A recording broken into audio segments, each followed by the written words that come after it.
Hey everybody, welcome back to my habitat. I'm Andrew Beauchamp, and today we're going to be starting our perennial garden inside of our front yard. Now it's on its second year, but last year I did a lot of annuals. This year I'm wanting to fill it up a lot more with perennials, so it's more of a hands-off space, so I don't have to plant every year. Because I don't just pick my favorite things, even though that's what I desperately want to do. I need to start thinking about what's going to look good even when it's not in flower.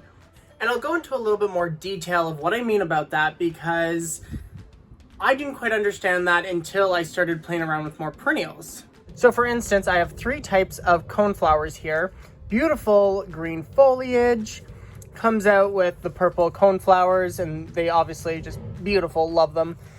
Jumping over to my black-eyed Susan, kind of similar leaf shape, similar kind of color, and they also flower around the same time. So even though I love both of those plants, planting them kind of together in mass in a small garden like mine doesn't give you too much diversity and interest, and in fact might even make everything look the same, like you only have one plant planted in mass.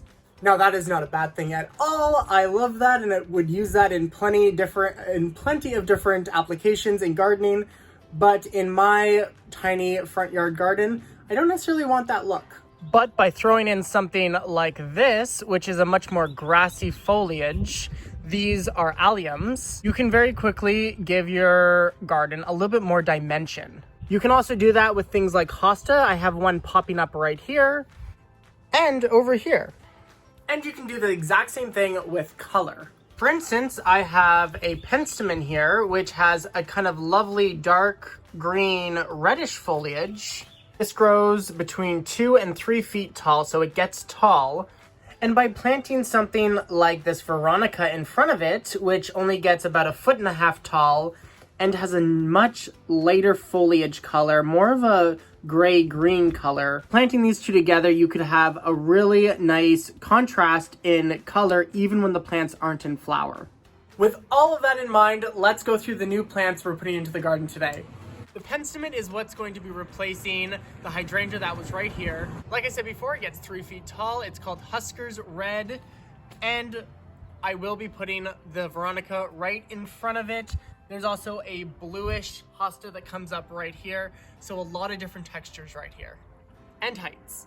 On the other side of the Alliums, I have another black-eyed Susan. Now this is a bit of a different variety, more of an orangey reddish note to it, and gets a little bit taller than the other variety.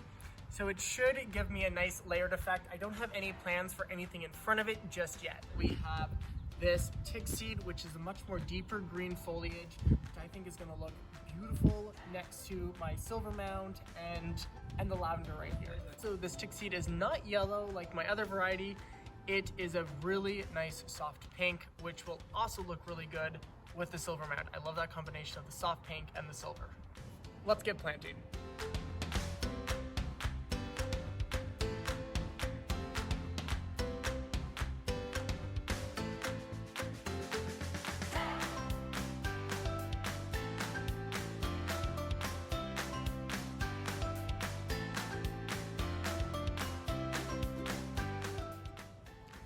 Just wanted to give you guys a view of the overall garden as it is. Ignore my messy garage right there, just hide that.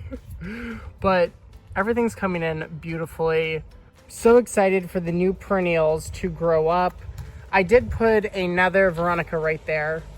And the only spot that I'm really looking for another plant is maybe right there. Something a little bit more short, because that gets 3 feet tall, which will be quite high, about that there.